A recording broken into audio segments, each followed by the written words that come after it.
bonjour à toutes et à tous. Nous allons commencer donc ce séminaire Asie qui est le deuxième de cette année, qui malheureusement se tient en visioconférence. À la fois malheureusement, et puis je dirais l'effet positif, c'est qu'un grand nombre de personnes peuvent nous rejoindre. Nous allons écouter aujourd'hui donc Grégory Kourylski, qui intervient depuis le centre de l'EFEO à Vientiane. Grégory Kourylski a soutenu une thèse sur la place des ascendants familiaux dans le bouddhisme de Lao à l'EPHE et a été recruté l'année dernière comme maître de conférence donc, à l'EFEO. Je ne vais pas prendre trop de temps pour cette présentation. Il va intervenir sur un sujet beaucoup moins spécifique que la plupart des travaux qu'il fait, qui est une réflexion plus générale sur l'orientalisme. A-t-il réinventé le bouddhisme? Donc je vais tout de suite lui laisser la parole. Je vous remercie de couper vos accès sonores et que vous pourrez réactiver lorsque nous passerons à la partie des questions, donc en deuxième partie. Donc Grégory va intervenir pendant environ une petite heure, on va dire 1 heure, et pour nous laisser le temps ensuite d'avoir un échange. Voilà, donc je coupe moi-même mon micro maintenant et je laisse la parole à Grégory Kourylski. J'espère que nous n'aurons pas de problème technique. S'il y en avait, restez connectés et nous essaierons de rétablir la situation. Merci. Merci Christophe pour cette présentation. Alors en effet, le sujet est un petit peu éloigné de mes recherches habituelles, mais c'est simplement pour essayer de s'inscrire dans le thème, la thématique générale du master, en tout cas cette année.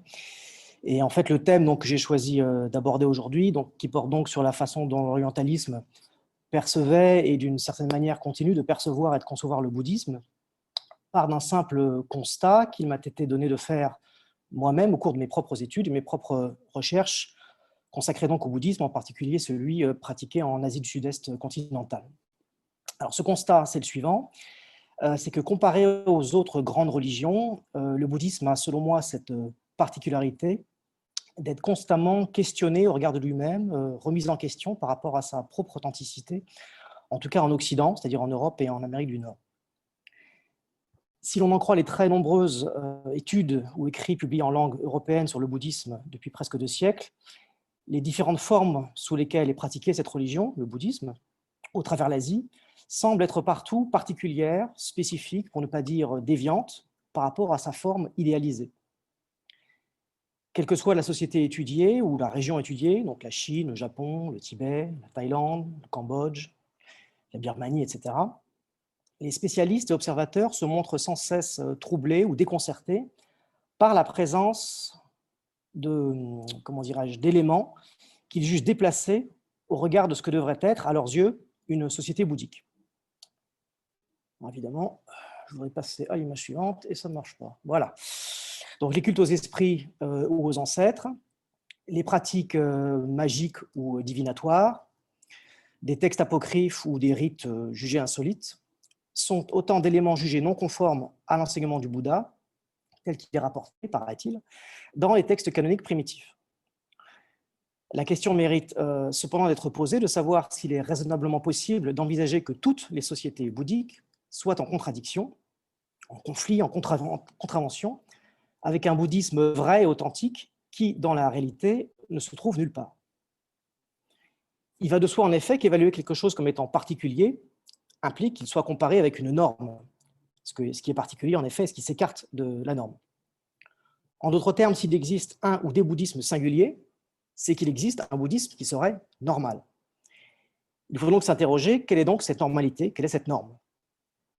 Alors, pour ce qui concerne le bouddhisme étiqueté Theravada, je reviendrai tout à l'heure sur cette désignation.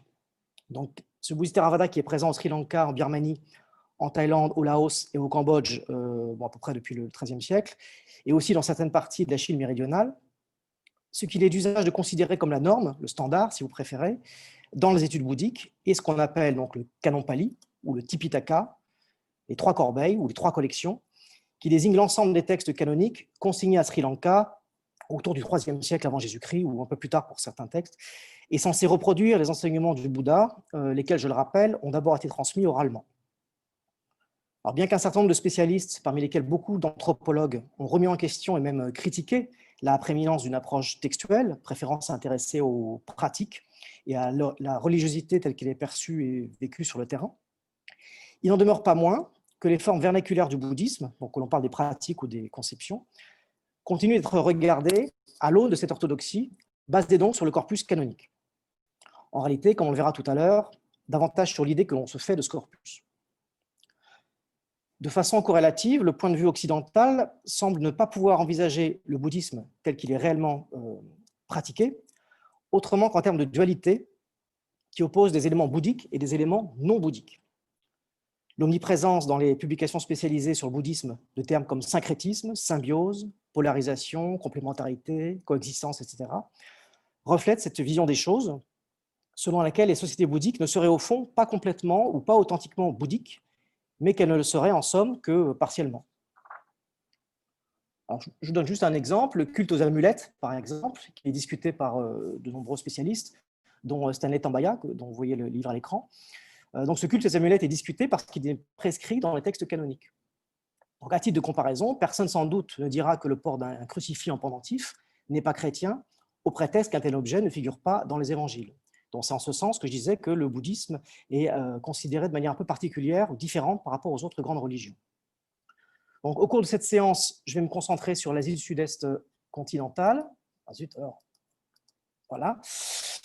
Où la religion majoritaire est le bouddhisme dit du Theravada. Je ne parlerai donc pas du Vietnam, qui connaît une autre tradition bouddhique. Et nous essaierons de voir pourquoi les formes locales de bouddhisme sont constamment perçues comme étant intrinsèquement hybrides et par conséquent problématiques. Alors, le désormais célèbre article introductif de David Gellner, dont je vous ai recommandé la lecture pour cette séance, résume les principales tendances adoptées par les anthropologues qui se sont intéressés au bouddhisme au cours des dernières décennies. Si vous l'avez lu, vous serez sans doute d'accord pour dire qu'en gros, ces tendances se regroupent entre, d'une part, une vision exclusive qui considère le bouddhisme comme faisant face à des conceptions et des pratiques autochtones avec lesquelles il est en conflit, et d'autre part, une vision inclusive qui tend à considérer les bouddhismes locaux comme un tout, mais qui aurait incorporé des éléments antinomiques de façon plus ou moins harmonieuse. Ces deux visions, que j'appelle inclusive et exclusive, ne sont opposées qu'en apparence, car en effet, toutes les deux supposent que seuls certains éléments de la vie religieuse dans ces sociétés peuvent légitimement être qualifiés de bouddhiques, tandis que d'autres ne le pourraient pas. Ce paradigme, qui conduit donc à considérer, comme je l'ai dit, ces sociétés comme étant seulement partiellement bouddhiques, est tellement ancré dans les études spécialisées que l'on peut se demander si un autre point de vue est possible.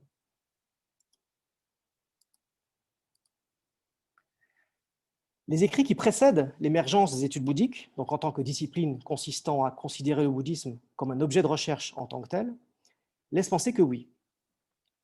Un certain nombre de voyageurs européens ayant parcouru le Siam, la Birmanie, le Cambodge et le Laos entre le XVIe et le XVIIIe siècle ont en effet laissé des témoignages écrits de leur périple, et la plupart d'entre eux ont consacré de nombreuses pages au bouddhisme. Ces voyageurs européens, qui pouvaient être des diplomates, des missionnaires ou même des commerçants, font montre dans leurs écrits d'une curiosité, d'un étonnement, parfois d'une réprobation, à l'égard de ce qu'ils appellent la doctrine de Gautama ou la secte de Shakya, pour Shakyamuni, le mot bouddhisme, en effet, n'étant pas encore entré dans la langue française ou anglaise, ce qui ne fera qu'au tournant du XIXe siècle. Jamais, cependant, ces premiers observateurs ne remettent en question la validité ou l'authenticité des formes religieuses dont ils étaient les témoins. La raison est qu'ils n'avaient pas alors d'idée préconçue du bouddhisme, dont ils ne connaissaient rien ou presque, encore moins d'un bouddhisme normatif ou d'un corpus canonique à l'aune duquel les formes vernaculaires pouvaient être comparées ou évaluées.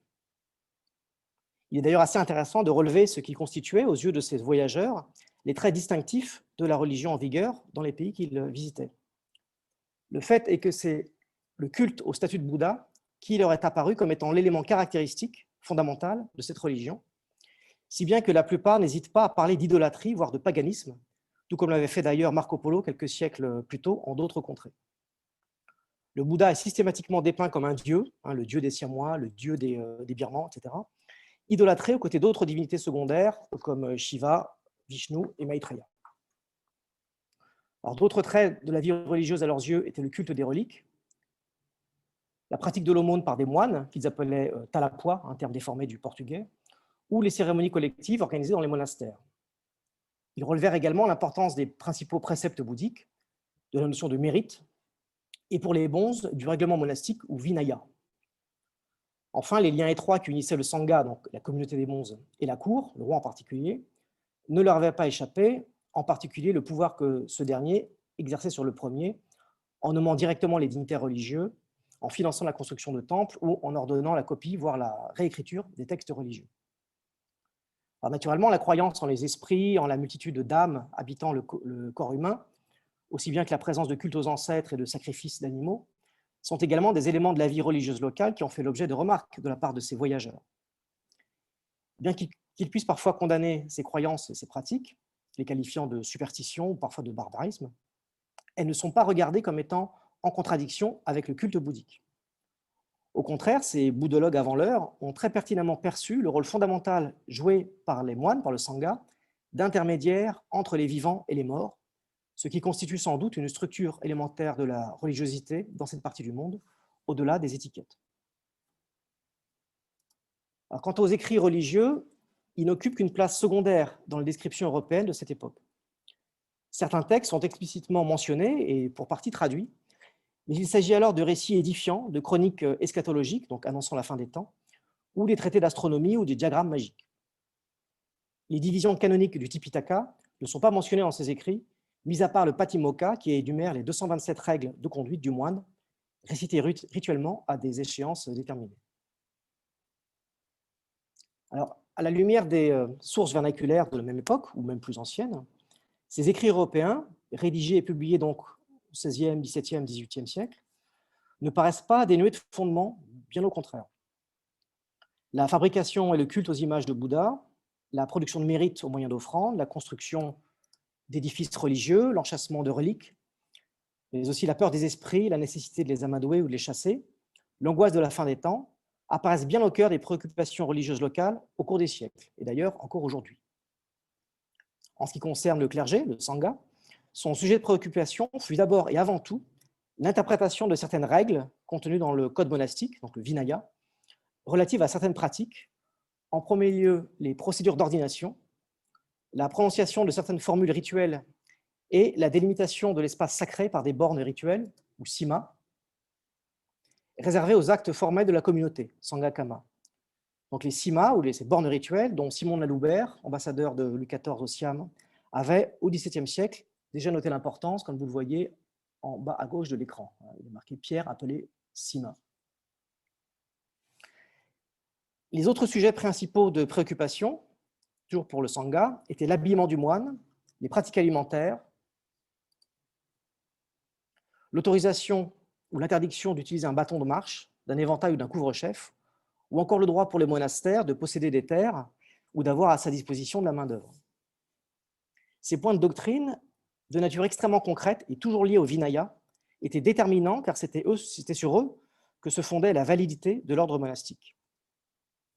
Alors la validité de ces pratiques était mesurée à l'aune des normes en vigueur sur l'île de Lanka, c'est-à-dire Sri Lanka, qui fut un moment appelé Ceylan, où l'enseignement du Bouddha avait été préservé, croit-on, dans sa forme originelle, et à partir d'où il s'était diffusé en plusieurs points de l'Asie. L'historiographie birmane et thaï en particulier font état de nombreux pèlerinages ou voyages effectués par des moines indochinois sur l'île de Lanka à partir du XIIe siècle. Leur retour dans la péninsule indochinoise provoqua presque systématiquement des disputes, des réformes et des schismes dans la communauté. Le schéma est en fait toujours le même. On a un groupe de moines qui part à Lanka dans le but de vérifier la validité de certains points de doctrine et surtout la pureté de leur lignage. Ils sont confrontés sur place à un clergé singhalais qui ne reconnaît pas leurs pratiques ni leur lignée d'ordination comme étant valides. Les moines indochinois reçoivent alors une nouvelle ordination selon les normes singhalaises, donc valide celle-là, puis repartent quelque temps plus tard dans leur contrée d'origine. Une fois de retour chez eux, les moines birmans ou thaïs tentent d'y imposer les nouvelles normes, ce qui revient à réformer, voire je dirais à réinitialiser le bouddhisme local. Alors cela ne va pas bien évidemment sans provoquer des disputes et des controverses, une partie du sangha acceptant les réformes et l'autre partie les rejetant. C'est ainsi que l'on se retrouve par exemple à Pagan, donc en Birmanie au XIIe siècle, avec 6 sectes, enfin le terme birman c'est Gaing, et à Chiang Mai au XVe siècle, avec 3 différentes factions appelées Pakha. Dans la Thaïlande et le Cambodge actuel, le clergé est divisé en 2 grandes congrégations qui s'opposent toujours sur les mêmes critères, donc procédure d'ordination, habillement monastique, établissement des bornes rituelles ou sima. Il faut insister sur ce point, c'est toujours sur des questions techniques de discipline que se fondent ces disputes. Jamais la question des croyances, des notions, des conceptions philosophiques ou métaphysiques n'est posée dans les sources locales comme étant un critère de validité ou d'invalidité. La question de la conformité des textes avec le corpus canonique singalais, donc le Tipitaka, n'apparaît pas davantage dans les écrits vernaculaires avant le XIXe siècle, en fait suite à l'influence de l'orientalisme européen, j'y reviendrai sur ce point. Alors, il est vrai néanmoins qu'il est régulièrement fait mention du Tipitaka dans les sources indo-chinoises, en particulier dans l'épigraphie et dans les chroniques consignées sur manuscrits. Ces mentions, cependant, mettent en évidence que loin de désigner un corpus fermé, comme le voudrait la tradition singalaise, c'est-à-dire les collections du Vinaya, des Sutta ou Sutanta et de l'Abhidhamma, le terme Tipitaka en Asie du Sud-Est péninsulaire a une exception beaucoup plus large, celle-ci pouvant par ailleurs varier selon les lieux et les époques. On a des listes birmanes des 15 et 16e siècles, des textes du Pitakat, qui incluent par exemple des traités de grammaire, de médecine ou des codes juridiques. Au Siam, donc en Thaïlande centrale, les catalogues de manuscrits établis jusqu'au XIXe siècle montrent que les chroniques vernaculaires, appelées Tamnan, et les traités grammaticaux, Sada Visesa, étaient alors considérés comme faisant partie du Tipitaka. La tradition du Lana, en Thaïlande du Nord, a laissé un genre littéraire spécifique appelé Pitaka Mala, qui sont des catalogues de bibliothèques monastiques, listant des textes reconnus comme localement comme ressortissants du Pitaka. Bien qu'une grande partie des titres soient ceux du canon singalais, on y trouve aussi des textes post-canoniques, dont certains sont d'ailleurs inconnus aujourd'hui, et les collections sont surtout organisées de façon différente de la tradition singalaise. La situation n'est guère différente au Cambodge, où un certain nombre de textes non canoniques, dans des cosmologies, des travaux didactiques, des chroniques, étaient regardés comme appartenant au Pratalipidok jusqu'au XIXe siècle. De façon plus générale, le terme Tipitaka dans l'Asie du Sud-Est prémoderne se réfère moins à un corpus de textes qu'à une doctrine énoncée par le Bouddha et transmise au cours des siècles par des moyens divers, y compris par l'oral. Ce terme revêt également une dimension symbolique, destinée à témoigner du savoir accumulé par un souverain ou par un moine prestigieux. Il n'est pas rare en effet qu'un monarque soit présenté dans diverses historiographies comme ayant étudié le Tipitaka, comme l'exemple que vous avez sous les yeux, à côté d'ailleurs d'autres choses comme les Védas, ici également, qui de la même façon ne désignent pas les textes classiques de l'Inde, mais un ensemble de savoirs liés à l'astrologie, à la magie, à la divination. Les nombreuses initiatives de la part des monarques de procéder à des révisions du Tipitaka doivent être considérées sous cet angle. Le fait est que les versions royales du Tipitaka jusqu'au XIXe siècle sont sensiblement différentes des collections singalaises, excluant d'une part de nombreux textes canoniques et incluant d'autre part des écrits vernaculaires ou d'origines diverses. Outre le prestige qu'elle leur confère, les entreprises princières visant à promouvoir des versions rénovées du corpus religieux visaient avant tout à s'assurer, là encore, de la validité des formules à prononcer lors de rites spécifiques, tels que l'ordination, formules qui pouvaient avoir été altérées avec le temps, les guerres ou les vicissitudes de l'histoire.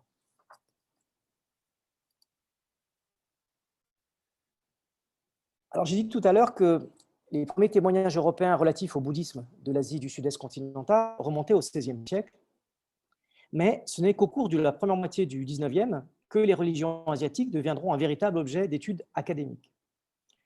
Et c'est au cours de cette période qu'un cadre normatif spécifique s'imposera, qui divisera les systèmes religieux de l'Asie orientale et méridionale en courants, en branches, et pour le bouddhisme, en véhicules, yana. C'est essentiellement sur une base textuelle, linguistique ou philosophique que furent établies ces divisions. C'est d'ailleurs à partir de ce moment-là que le terme bouddhisme apparaît, car pour classer les choses, il faut d'abord les nommer. Alors à cet égard, l'étude d'Eugène Burnouf, Essai sur le Pali, paru en 1826, fut déterminante puisqu'il initia la distinction entre bouddhisme du Nord et bouddhisme du Sud. Distinction que Burnouf fonda, et cela est essentiel, sur des critères essentiellement linguistiques.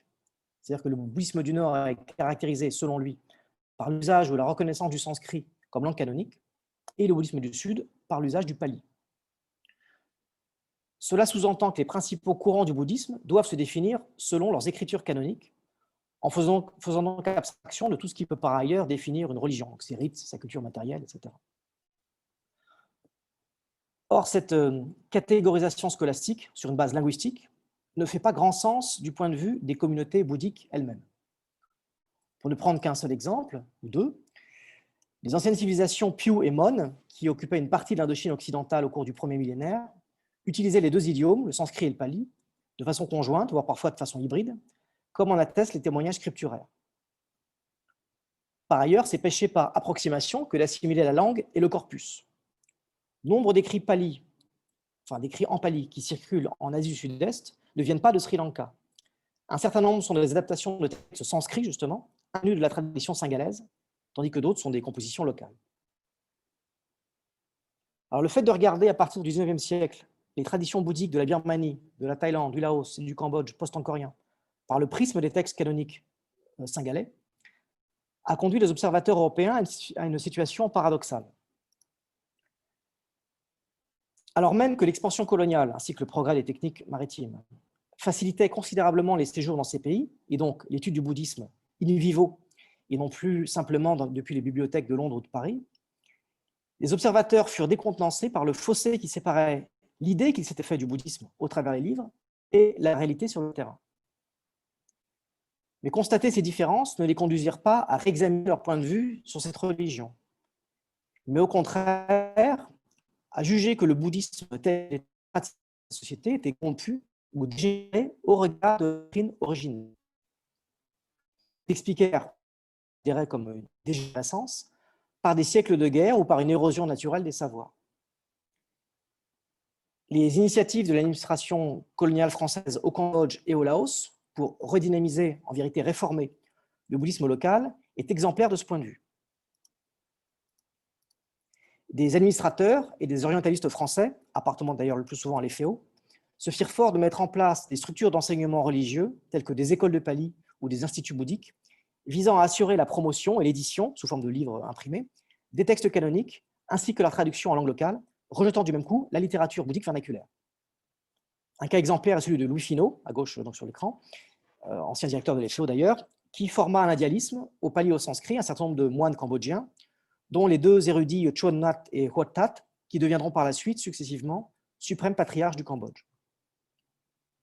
Un autre exemple est celui de Suzanne Karpeles, longtemps directrice de l'Institut bouddhique au Cambodge, dont l'une des premières missions en 1929 fut de procéder à la révision du règlement monastique au Laos, qui, je la cite, s'écartait par trop des prescriptions contenues dans les Vinayas. C'est-à-dire qu'on a une orientaliste qui prend connaissance, enfin qui a une connaissance livresque des textes et qui, voyant que sur place les textes pratiqués ne correspondent pas à ce qu'elle en connaît, procède à une réforme locale. Alors bien sûr, les temps ont bien changé depuis l'époque coloniale et de tels jugements de valeur n'ont plus vraiment cours dans les milieux académiques. Il n'en demeure pas moins que les chercheurs travaillant sur l'Asie du Sud-Est ne se sont pas, en tout cas selon moi, départis de cette idée selon laquelle les normes locales, enfin les formes locales du bouddhisme doivent être analysées à la lumière des écrits canoniques. C'est-à-dire que les rites, les conceptions, les textes, les pratiques seront jugés en fonction de leur conformité ou de leur non-conformité avec l'orthodoxie du canon pali.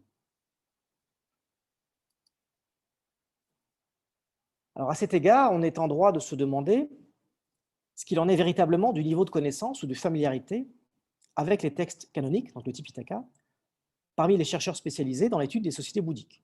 Et je m'inclus moi-même dedans. En vérité, très peu nombreux sont les gens qui ont lu ou étudié l'ensemble des textes du canon pali, ce qui représente plusieurs dizaines de volumes, sans compter les centaines de commentaires et de paracommentaires, sans lesquels les textes canoniques restent en réalité souvent hermétiques. Il faut ajouter à cela que ceux qui ont un niveau de pali suffisant pour pouvoir lire ce corpus dans ses versions originales, et donc non en traduction, sont très peu nombreux. Par conséquent, la très grande majorité des auteurs écrivant sur le bouddhisme prennent connaissance des textes canoniques par le biais de traductions en anglais, dont les plus reconnues sont celles publiées par la Pali Text Society depuis la fin du XIXe siècle, enfin progressivement depuis ce moment-là. Certains textes n'ont d'ailleurs pas encore été traduits. Or, il faut bien dire que le sens des écrits canoniques est très loin d'être facilement saisissable. Certains passages sont même rédigés sous forme cryptée ou d'énigmes. Les traductions ne sont pas exemptes d'ambiguïté et de spéculation, ce que les traducteurs reconnaissent d'ailleurs volontiers. En réalité, comme j'ai dit tout à l'heure, la plupart des parties du canon doivent être interprétées à la lumière des commentaires, voire des paracommentaires, qui ne sont pas toujours d'accord entre eux, et dont beaucoup attendent encore d'être traduits en langue européenne.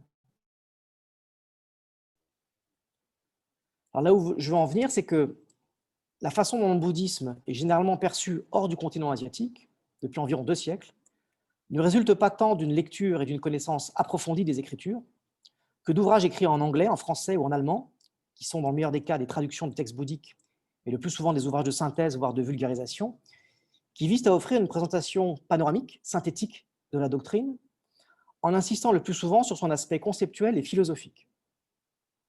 Même les bouddhologues qui lisent et étudient les textes canoniques dans leur langue de rédaction, donc en pali, en sanskrit, mais aussi en chinois, en tibétain, se sont intéressés au bouddhisme d'abord par le biais de ces ouvrages de synthèse rédigés en langue européenne. Pour être honnête, personne en Occident ne prend connaissance des fondements du bouddhisme directement par les textes canoniques. La vérité est que tout Européen qui étudie le bouddhisme porte en lui une vision préconçue de ce qu'est cette religion, ou plus exactement de ce qu'elle devrait être. Alors, il serait bien sûr très exagéré, et voire même injuste, d'affirmer que les écrits modernes, spécialisés au grand public, portant sur le bouddhisme, s'écartent drastiquement des textes canoniques. Ce n'est pas le cas. Mais ce qui est vrai en revanche, c'est que ces publications offrent une vision de la doctrine sensiblement déformée par le prisme des idées et des idéologies de leur temps. À cet égard, des études récentes ont de façon très convaincante montré comment, dans une période de déclin du christianisme, au XIXe siècle, des nouvelles écoles de pensée, telles que la société théosophique, qui est née aux États-Unis mais qui a émaillé en Europe de l'Ouest, ont contribué à façonner une image du bouddhisme comme une doctrine rationnelle, uniquement préoccupée de considérations éthiques et psychologiques. Le Bouddha, philosophe matérialiste. Alors, placé devant la présence au sein même du corpus pali d'éléments relevant de l'irrationnel, du surnaturel, de la magie, en fait, les écrits canoniques sont pleins de divinités, de démons, d'esprits de toutes sortes. Un certain nombre de savants, et non des moindres, donc Auguste Barth par exemple, ou Oldenberg, Rhys Davis, Minayev, Lavallée-Poussin et puis d'autres, ont voulu y voir des ajouts tardifs, des éléments apocryphes, en contradiction avec ce qu'ils appellent l'enseignement primitif du Bouddha historique. Alors jusqu'à récemment, on a des chercheurs éminents qui se sont efforcés de révéler la pure doctrine, entre guillemets, supposée se cacher derrière un amas d'éléments védiques, brahmaniques ou superstitieux. Le titre du livre de Richard Gombrich est éloquent, What the Buddha Thought, donc qu'est-ce que le Bouddha pensait véritablement. En fait, restreint les écrits du bouddhisme à leur dimension philosophique et, à mon sens, à un biais cognitif de l'Europe occidentale. Si on examine attentivement les 3 collections du Tipitaka, donc le Vinaya, le Code monastique, le Suttanta, le discours du Bouddha et l'Abhidhamma, qui veut dire doctrine approfondie, mais qui parle de métaphysique, on se rend compte que la dimension philosophique n'en occupe finalement qu'une partie, une part limitée. Le Vinaya, par exemple, la première corbeille, c'est un code monastique qui, à ce titre, porte exclusivement sur les règles de conduite que doivent adopter les moines et sur les différentes procédures à suivre par le Sangha. Le Vinaya ne concerne donc pas les fidèles laïcs et n'aborde pas de questions métaphysiques. Quant à l'Abhidhamma, la 3e collection, la 3e corbeille, il est pour une large part constitué de traités hautement techniques, reposant sur des séries de listes de phénomènes psychologiques appelés dhamma, la plupart totalement abstruses, et qu'en vérité, seuls quelques spécialistes sont à même d'interpréter. Bon, sauf pour ceux qui connaissent la collection du Katavatu, les points de controverse, mais qui est en fait plus tardif. En fait, parmi les 3 corbeilles, seule la collection du Suttanta, censée référer les discours, Nikaya du Bouddha, contient une somme d'informations accessibles sur les principes fondamentaux de la doctrine. Néanmoins, parler du Suttanta comme un ensemble d'enseignements éthiques et philosophiques, comme le faisait Burnouf par exemple, et prendre une certaine liberté avec les faits. Le surnaturel est partie intégrante de cette collection, comme l'illustrent par exemple les pouvoirs suprahumains assignés au Bouddha et à certains de ses disciples, et les multiples miracles qu'ils accomplissent pour subjuguer leurs auditeurs à des fins de conversion.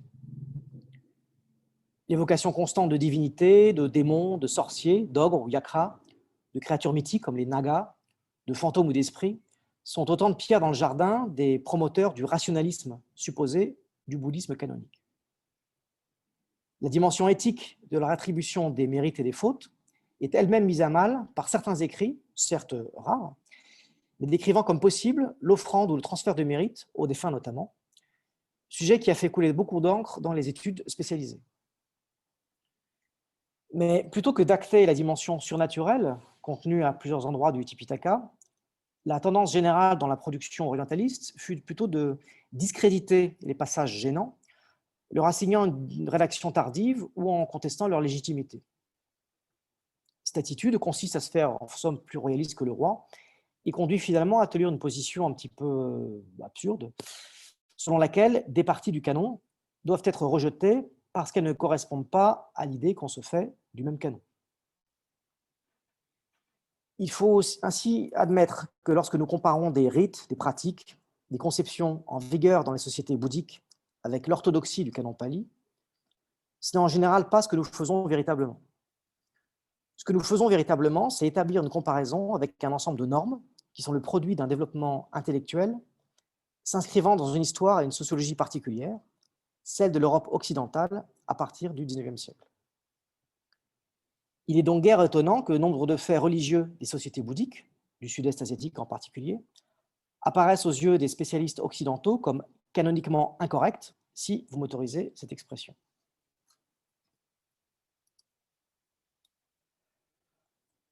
Alors, définir un bouddhisme Theravada sur un critère textuel implique ou sous-entend que les communautés bouddhiques relevant de cette catégorie, de Theravada, partagent le même corpus, c'est-à-dire le Tipitaka ou le canon pali. Or, il se trouve que ce n'est pas le cas.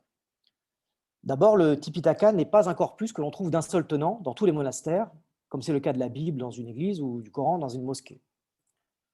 En Asie du Sud-Est, notamment, les bibliothèques monastiques qui contiennent la totalité des textes du Tipitaka sont l'exception, si elles existent, davantage que la norme.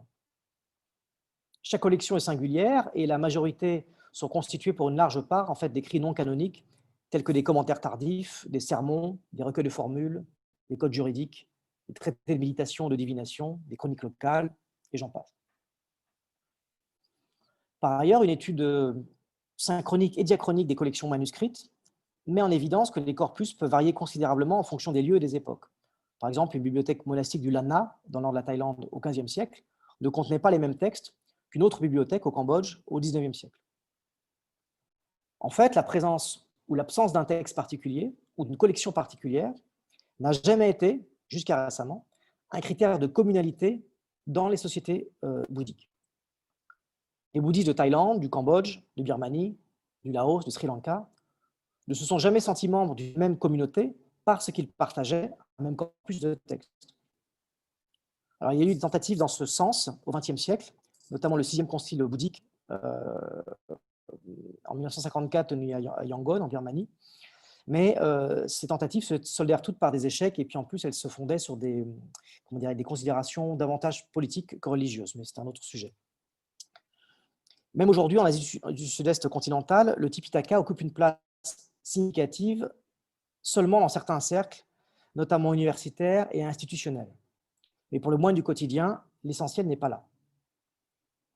Alors à partir de là, la question se pose de savoir quels critères seraient plus pertinents pour définir ce qu'est une société bouddhique et pour éventuellement distinguer plusieurs courants en leur sein. Un premier pas serait d'identifier le plus petit dénominateur commun, selon la bonne vieille méthode d'Aristote, permettant de qualifier une société de bouddhiste. Alors, à cet égard, le monde thaï est particulièrement approprié. Celui-ci, comme vous le voyez sur la carte, va bien au-delà de la Thaïlande actuelle, puisqu'on trouve des populations thaï, c'est-à-dire en fait de parler thaï, ou de langue thaï, du sud de la Chine jusqu'au nord du Cambodge, en passant par la Birmanie, le Laos et même l'Inde. Parmi ce vaste ensemble ethnolinguistique se trouvent des groupes de populations bouddhiques et d'autres qui ne le sont pas. Celles-ci partageant par ailleurs un même fond rituel, un fond linguistique et culturel, et vivant parfois côte à côte. Alors, si l'on se place en milieu rural, le critère textuel apparaît immédiatement comme infondé. Beaucoup de monastères ne possèdent aucun texte. On pourrait alors penser que la présence d'un monastère serait, lui, un critère suffisant pour déterminer si un lieu est bouddhiste ou non. Or, il se trouve qu'un certain nombre d'endroits accueillent un moine ou plusieurs moines, tout en étant dépourvus de monastère. Les moines peuvent résider dans des ermitages, qu'on appelle en thaï samnak, dans lesquels les fidèles peuvent venir les consulter ou les vénérer.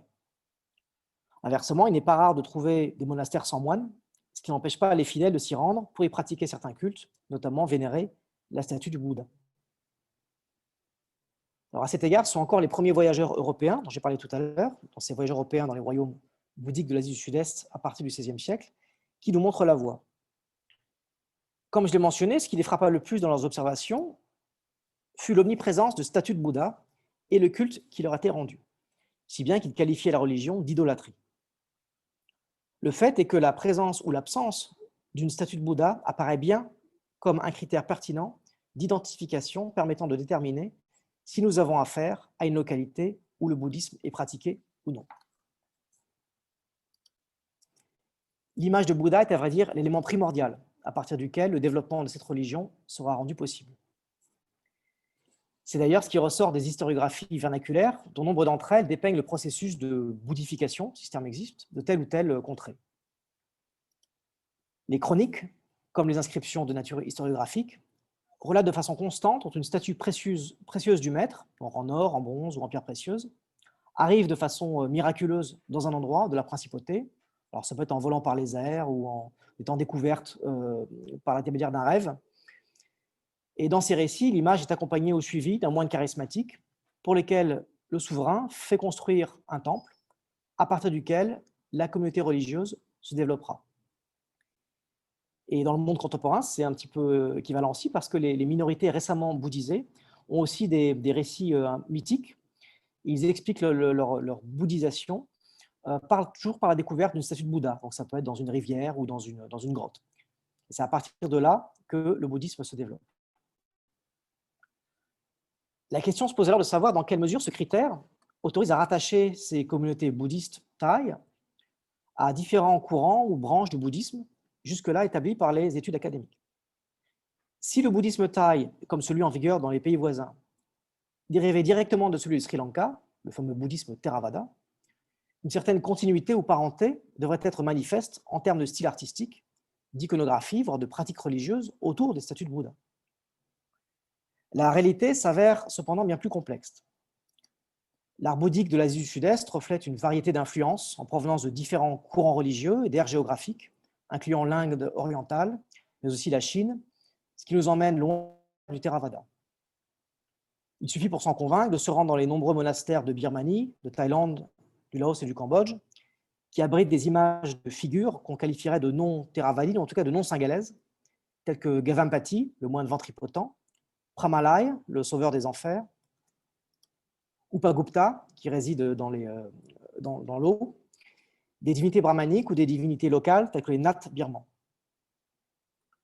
Mieux encore, on trouve régulièrement Puthai, donc le Bouddha du futur sous sa forme chinoise, et surtout Kuan Yin, la représentation, chinoise également, d'Avalokiteshvara sous sa forme féminine. D'un autre côté, on ne retrouve pas en Asie du Sud-Est la même importance donnée au dieu hindou Ganesha que dans la tradition iconographique du bouddhisme singalais. On le trouve, mais de façon beaucoup moins systématique. La même chose est valable pour l'architecture religieuse. En Thaïlande, par exemple, les édifices de style singalais sont en large minorité, enfin petite minorité, alors que l'influence de la civilisation angkorienne est omniprésente. Alors non seulement le bouddhisme de l'Asie du Sud-Est, dans sa culture matérielle, ne se présente pas comme une déclinaison du bouddhisme singalais, mais il n'apparaît pas comme s'étant jamais dressé en opposition à d'autres systèmes religieux. Bien que certaines pratiques ont pu par moments être formellement condamnées par des rois bouddhiques, donc le sacrifice animalier par exemple, la présence de divinités brahmaniques et d'esprits de toutes sortes ne fut jamais condamnée et leur culte ne fut pas proscrit.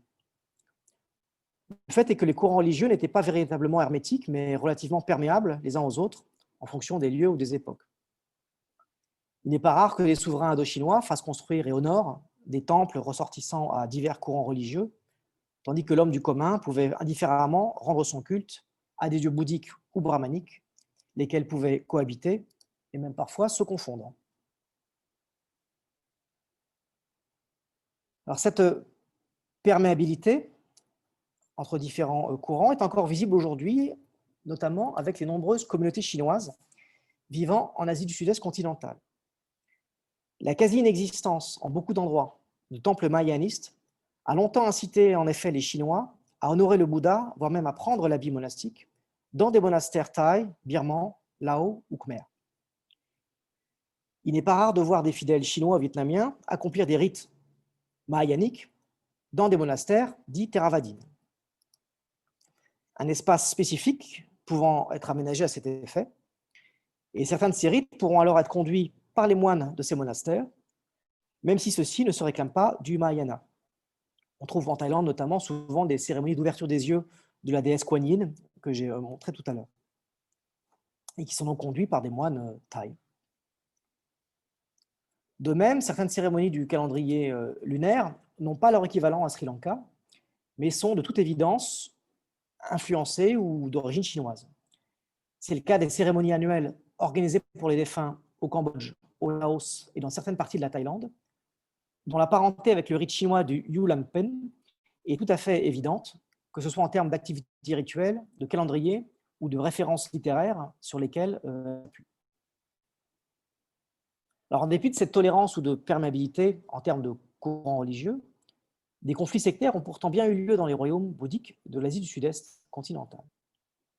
Alors, de toute évidence, les différents courants ou les différentes sectes s'opposaient sur des éléments qu'elles estimaient ne pas avoir en commun, autrement dit sur des traits distinctifs. Or, ces traits distinctifs ne correspondent pas du tout à ceux utilisés habituellement par les orientalistes. Ces derniers ont pour habitude, depuis Brian Hodgson notamment, et certains de ses successeurs comme André Barreau, de distinguer les sectes ou nikayas selon leur vue philosophique et conceptuelle. Hodgson définit précisément un nikaya comme une school of philosophy. De leur côté, les sources écrites thaï ou birmanes ou lao, comme je l'ai évoqué tout à l'heure, mettent en évidence que le principal point de discorde et de division communautaire fut pendant toute l'histoire de ces royaumes l'interprétation de points de doctrine du Vinaya, donc du code monastique, concernant en premier lieu les procédures d'ordination, l'Upasampada, et la détermination des limites, des simas, de l'espace dédié aux actes formels du Sangha, au Sanghakama. Ces derniers constituaient en effet un enjeu d'ordre pratique qui était crucial puisqu'il permettait de déterminer si un moine était autorisé ou non à participer à ces actes formels et plus généralement à la vie monastique qui était donc soumise à des règles strictes. En effet, l'installation formalisée et ritualisée de bornes de délimitation, ou sima, est obligatoire pour l'ordination des moines, qui signifie non seulement leur admission de la communauté, mais, de façon plus importante encore, leur inscription dans la lignée d'ordination censée remonter de façon ininterrompue jusqu'au Bouddha lui-même. Si l'on considère que la lignée a été interrompue à un moment ou à un autre par un acte non conforme, c'est toute la souche qui est corrompue et donc invalidée. Pour illustrer l'importance que revêtent les simas dans le bouddhisme régional, on peut citer l'une des plus importantes inscriptions de Birmanie, celle dite de Kalyani, datée de la fin du XVe siècle, qui affirme que les simas sont la base même de la religion, Sasana Mula. La situation au regard de cette importance cruciale des simas et des procédures d'ordination est bien plus complexe que ne le laisse entendre la notion de communauté du bouddhisme Theravada, du monde du Theravada. Le texte de cette même inscription de Kalyani relate par exemple que des moines birmans ayant reçu l'ordination au XIIe siècle sur l'île de Lanka, donc à Sri Lanka, où ils s'étaient rendus, refusèrent à leur retour en Birmanie de participer aux actes cérémoniels avec les moines locaux. Ils considéraient en effet l'ordination alors en vigueur en Birmanie comme non valide et donc que tout le clergé birman était illégitime. Un schisme s'ensuivit, séparant les partisans des réformateurs d'un côté, ceux de l'ancienne communauté de l'autre. De façon analogue, les chroniques du Lamna, donc aujourd'hui en Thaïlande du Nord, rapportent que des moines thaïs en pèlerinage à Sri Lanka se virent refuser de participer au rite sur place parce que les moines singhalais ne reconnaissaient pas leur lignée d'ordination comme pure. Ils furent expulsés du Sangha et durent recevoir une nouvelle ordination selon les normes singhalaises pour y être acceptés. De même, de retour dans leur contrée, ils fondèrent une nouvelle secte en opposition avec les anciennes, qui étaient déjà divisées par ailleurs sur des motifs analogues. Alors, d'un autre côté, parallèlement à ça, on dispose d'éléments certifiant que dans le monde indien, au cours du premier millénaire, des temples d'obédience singalaise accueillaient également des moines qui suivaient les enseignements du Mahayana, lesquels cohabitaient ainsi avec ceux affiliés au Theravada. L'important était que tous suivaient les mêmes règles monastiques, c'est-à-dire la même tradition de Vinaya. Donc on voit bien avec ces exemples que les catégories distinctives que l'on a l'habitude d'utiliser dans les études bouddhiques ne sont pas fonctionnelles. Des moines du Theravada, dits du Theravada, peuvent d'un côté ne pas reconnaître comme étant des leurs d'autres moines du Theravada, tout en pouvant de l'autre accepter en leur sein des adeptes du Mahayana. On peut d'ailleurs le vérifier aujourd'hui. Pour vous donner qu'un exemple, j'ai moi-même assisté à une situation en Angleterre il y a quelques années où des moines d'origine thaïlandaise avaient été invités par des fidèles anglais, qui se réclamaient donc du Theravada, à participer à une cérémonie organisée dans un monastère tenu par des moines d'origine singalaise. Il s'est avéré que les deux groupes de moines, donc les Thaïs et les Singalais, étaient dans l'impossibilité d'accomplir leurs offices religieux ensemble, ce qui a créé un véritable malaise. À l'inverse, si vous allez à Taïwan aujourd'hui, par exemple, il y a des monastères récemment établis par des immigrants thaïs et singalais aussi. Et bien que ces monastères soient étiquetés Theravadines, il est tout à fait fréquent d'y voir des fidèles taïwanais qui se réclament donc du Mahayana s'y rendre pour y suivre des enseignements auprès des moines donc thaïs ou singalais du fait de leur réputation.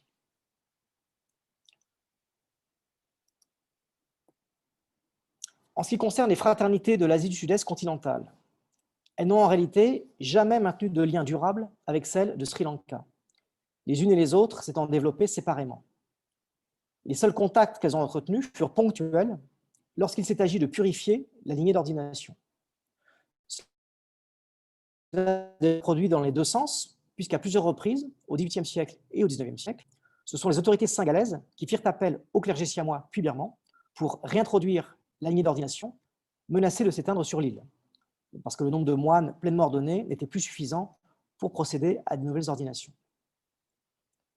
Du point de vue des bouddhistes de l'Asie du Sud-Est, la question a toujours été celle de la pureté et de la validité de la lignée d'ordination, et non pas une affiliation au clergé singalais.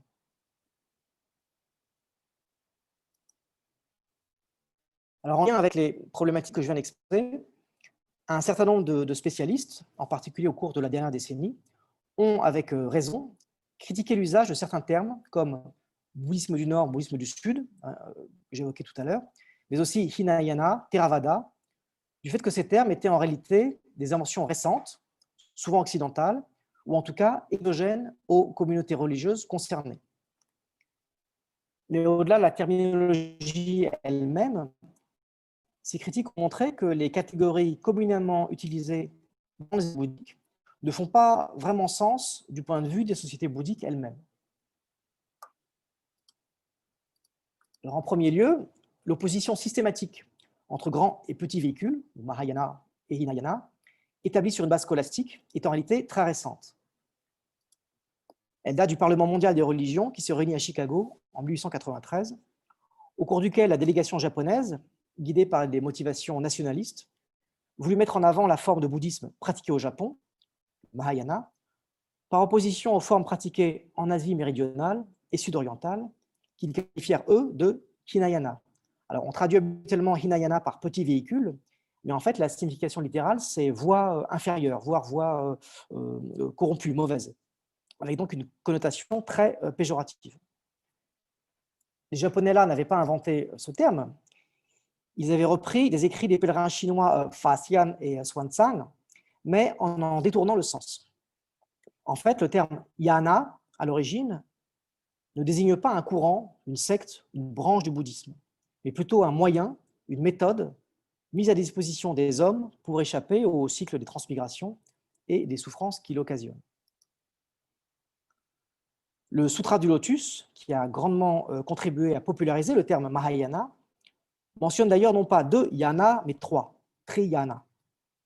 Shravakayana, donc la voix des auditeurs, qu'on identifie nous au Hinayana. Le Bodhisattva Yana, la voix de ceux qui aspirent à devenir un Bouddha. le Mahayana, et le Pratyeka Buddhayana, littéralement la voie de ceux qui trouvent l'illumination par eux-mêmes, c'est-à-dire en dehors de toute communauté.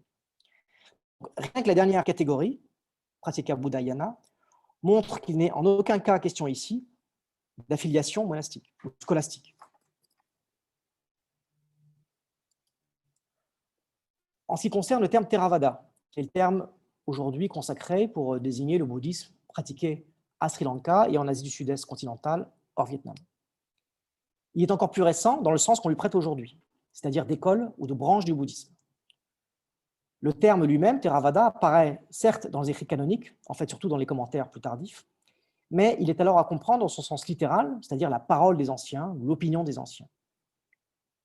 C'est à un Anglais, Charles Henry Hallam Bennett, connu sous le nom d'Ananda Meteya, que l'on doit l'utilisation, en 1907 seulement, de ce terme pour désigner une forme de bouddhisme. Le but de Bennett était précisément de rassembler sous une même appellation des écoles bouddhiques de Sri Lanka et de l'Asie du Sud-Est qui utilisaient le pali comme langue sacrée. Ce n'est que vers 1950 que ce terme fut officiellement adopté à Sri Lanka et dans les pays de l'Asie du Sud-Est lors de la First Conference of World Fellowship of Buddhism organisée à Colombo, donc en Sri Lanka. Alors dire que, comme on le lit un peu partout, le Theravada est l'unique survivante parmi les 18 écoles ou sectes anciennes, Nikaya, du bouddhisme Hinayana, ou petit véhicule, c'est problématique à double titre. D'une part, le terme Theravada n'existe pas historiquement, en tout cas pas dans le sens d'école ou de secte. D'autre part, le terme Hinayana, petit véhicule ou surtout voie inférieure, n'a jamais été reconnu, et pour cause, par les intéressés. Sans parler de la question que soulève la traduction du terme Nikaya par secte ou école. Nikaya signifie littéralement groupe ou assemblée, et ce terme renvoie en réalité à des traditions de Vinaya et corrélativement à des lignées d'ordination, ce qui rejoint ce que je vous disais tout à l'heure sur le primat de ces questions dans le bouddhisme de l'Asie du Sud-Est.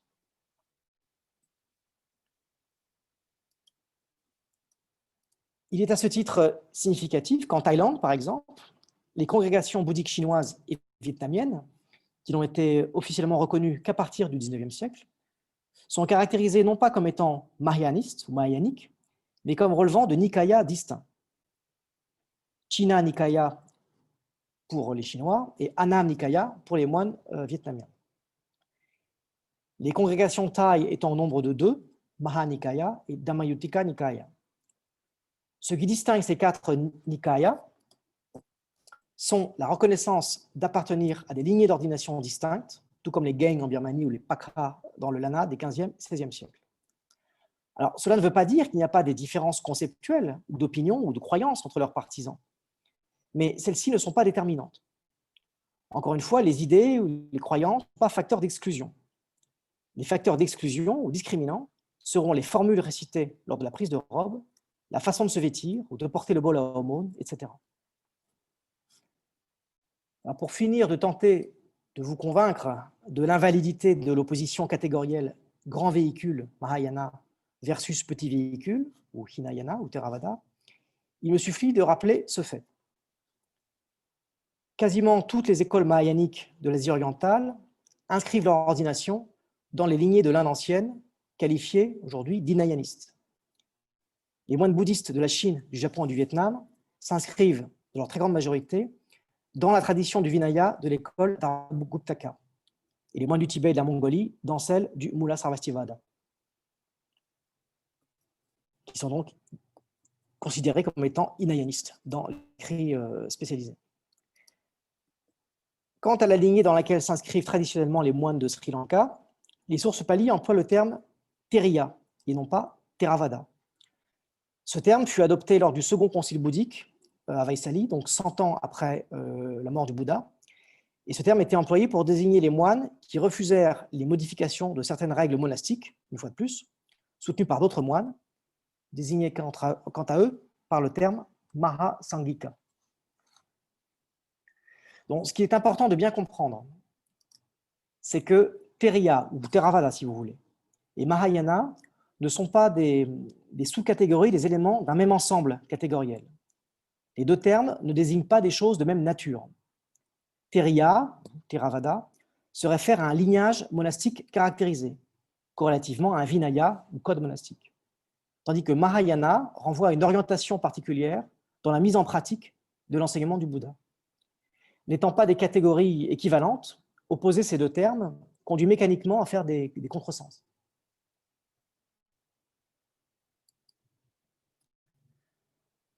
Alors, en guise de conclusion, je vais rapidement essayer de donner quelques pistes pour tenter de comprendre les causes de ces erreurs d'interprétation.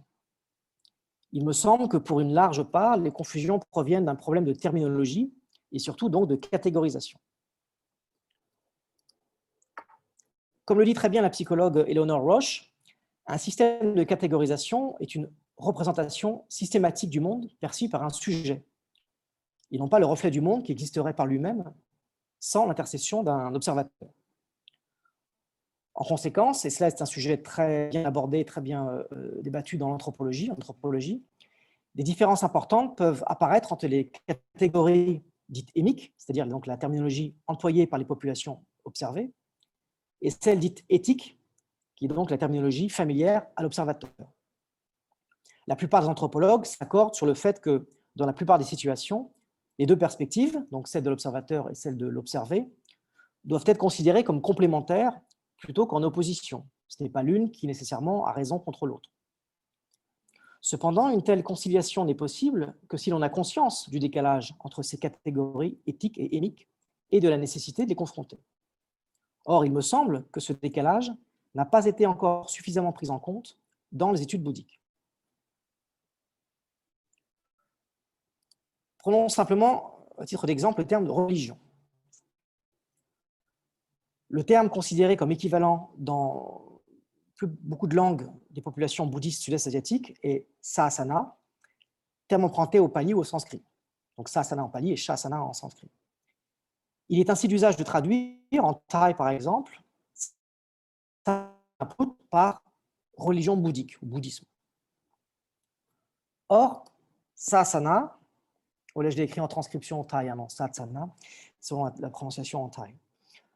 Or, sahasana, que ce soit en pali ou en langue vernaculaire, signifie littéralement enseignement, et jusqu'à récemment, ce terme se référait exclusivement à l'enseignement du Bouddha ou à la tradition brahmanique, qu'on trouve dans les sources sous le terme de Shreya Sasana ou Saya Sasana. Ce terme s'est récemment étendu à d'autres systèmes religieux, comme le christianisme, Sasana Krit en thaï, ou l'islam, Satsana Islam, dans la mesure où ces derniers reposent également sur un enseignement délivré par un prophète. Mais le terme Sasana ne saurait s'appliquer à d'autres formes que nous considérons en Occident ou dans nos langues comme des religions, comme le chamanisme, le totémisme, l'animisme ou différents cultes aux esprits. Les esprits ne délivrant pas d'enseignement, n'ayant pas de doctrine à diffuser, parler de sasana les concernant serait une absurdité. Or, notre taxonomie française, avec le suffixe isme, ou en anglais ism, nous enjoint à classer ces systèmes dans un même ensemble catégoriel, celui de religion. Bouddhisme, christianisme, animisme, chamanisme, etc. Dès lors, ils sont en opposition, car les catégories sont par nature, ou en théorie du moins, exclusives. On parle de catégories oppositionnelles. Dès lors, un élément que l'on attribuera à l'animisme, par exemple, sera nécessairement en contradiction avec le bouddhisme. Mais la taxonomie thaï, par exemple, ne repose pas du tout sur les mêmes catégories oppositionnelles. Dans la perception locale, le sasana put, donc le bouddhisme, n'est simplement pas à placer au même niveau que les cultes aux esprits ou aux ancêtres, qui relèvent d'un autre ensemble catégoriel. Dans les épigraphies thaï, on trouve le terme devakarma, par exemple, pour qualifier différents cultes. Aujourd'hui, on parlera de krang papeni, donc les cultes traditionnels. Au niveau cognitif, ils ne sont donc pas du tout en opposition. Ainsi, c'est bien davantage notre propre système de catégorisation, notre taxonomie, qui place ces éléments bouddhiques et animistes, par exemple, en contradiction, plutôt que leur nature intrinsèque. Nous rencontrons le même phénomène avec les catégories Theravada et Mahayana, sur lesquelles je reviens un instant, que la tradition orientaliste a considéré comme étant deux sous-catégories d'un même ensemble, deux véhicules de yana ou courants d'une même religion, le bouddhisme. Mais il en est tout différemment dans les structures religieuses des communautés concernées, je le rappelle, d'ordination, donc Nikaya, catégorie Nikaya pour l'un, orientation particulière dans les pratiques, Jnana pour l'autre. Ce n'est donc que dans la taxonomie occidentale que Theravada et Mahayana sont des catégories exclusives l'une de l'autre. Dans le monde bouddhique, ce n'est pas le cas. En somme, le bouddhologue d'aujourd'hui, héritier malgré lui de l'orientalisme du XIXe siècle, continue de voir et tente de résoudre certains problèmes qu'il a, en somme, lui-même créés. Ce ne sont pas les sociétés bouddhiques qui sont syncrétiques, terme poli pour dire incohérente ou excentrique, mais la terminologie et la catégorisation définies par l'orientalisme qui sont biaisées. Alors là où les choses se compliquent, c'est que l'orientalisme, par le biais du colonialisme et plus généralement par l'emprise intellectuelle et culturelle de l'Occident sur l'Orient, au cours des derniers siècles, a exercé une influence certaine sur les sociétés asiatiques, si bien que celles-ci, en tout cas dans les strates les plus perméables à ces influences, ont adopté, au moins formellement, certaines de ces catégories inventées en Occident. Ainsi, le terme Theravada a-t-il été récemment adopté localement, avec ce qu'il sous-entend en termes de critères d'identification, c'est-à-dire la possession d'un jeu complet du Tipitaka singalais. C'est ainsi que les pays désormais labellisés Theravada, donc la Thaïlande, la Birmanie, le Laos, le Cambodge, se sont efforcés, chacun de leur côté, d'éditer des collections imprimées du canon pali dans leurs écritures, ce qui les a conduits à introduire des textes jusque-là inconnus localement, et parfois d'ailleurs à partir même des éditions de la Pali-Text Society. C'est le cas du Cambodge. Cette adoption a ses limites, car dans la pratique, ces collections restent souvent enfermées dans des armoires que personne n'ouvre jamais. D'un autre côté, les institutions religieuses mettent aujourd'hui l'accent sur l'apprentissage du pali et sur l'étude des textes canoniques, tandis que la littérature religieuse vernaculaire perd de son influence et tombe parfois en désuétude. Ainsi, seul l'avenir nous dira si le bouddhisme Theravada, cette invention de l'Occident, finira par devenir bel et bien une réalité. Je vous remercie de votre attention.